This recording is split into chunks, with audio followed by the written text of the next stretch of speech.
Hey guys, so today I am going to read this article to you called We're Still Here about endangered sea otters in California. With this, we are going to be finding the main idea. The main idea is what a text is mainly about. Usually, you can get hints from the beginning of the text or the end of the text, and from the title of the text and the headings within the text. So I am going to go ahead and read this, and I'm going to find the main idea under each little heading throughout the text. So I'm going to find the main idea of ocean living, of bouncing back, and then there's another one on the next page.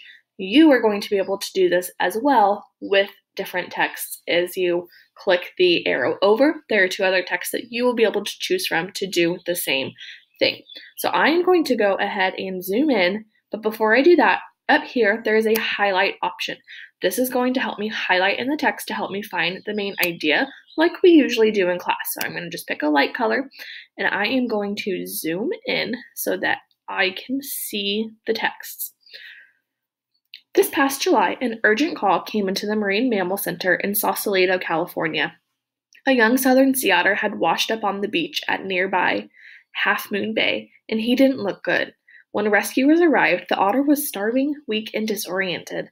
They rushed him to the Marine Mammal Center to try to save his life.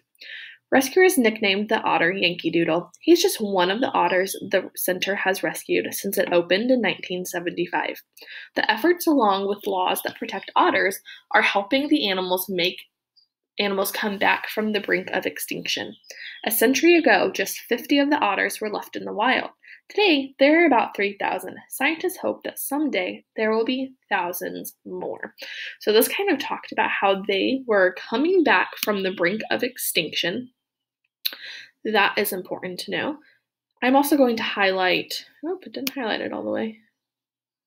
You can also click on the words to highlight. And then if you click on the bold words, it tells you what it means. So I'm going to scroll over and X out of that. I'm also going to highlight that there are about 3,000 sea otters in the wild today. Ocean living. This title is probably going to help me figure out the main idea in this little section. Southern sea otters live along the coast of California. They swim among kelp forests, clusters of tall seaweed that are home to many animals and plants. The otters gather invertebrates such as sea urchins, clams, and mussels from the seafloor. Then they float at the surface and balance their meals on their bellies, using rocks to smash open the shells. Otters play an important role in the kelp forest ecosystem. By eating the sea urchins that graze on kelp, otters help the kelp grow. Sometimes we call otters ocean gardeners, says Sean Johnson. He's a veterinarian at the Marine Mammal Center. 300 years ago, as many as 20,000 sea otters paddled along the California coast, but in the 1700s, people began hunting them for their soft coats. This devastated the otter population. By the 1900s, so few otters were left that scientists thought they were extinct. Then, locals discovered a small group of survivors. So I'm going to highlight that they called them ocean gardeners because they help maintain the ocean, which goes back to the header. And I am also going to highlight about people began hunting them for their soft coats because that was probably a reason that they began going extinct back in the 1700s. Bouncing back. Starting in 1911, people passed laws that made it illegal to hunt sea otters. They also protected some areas where otters live. Later, organizations like the Marine Mammal Center began to rescue stranded otters. They nursed the animals back to health and released them into the wild.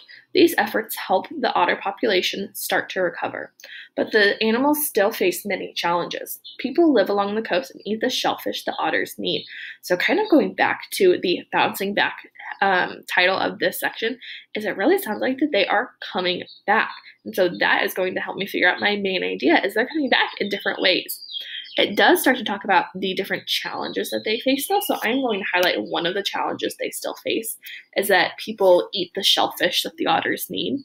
I also want to highlight back here at the beginning in 1911, it made it illegal to hunt sea otters. So that is really helping them come back from extinction. So I'm going to zoom back out and I'm going to head to the next page.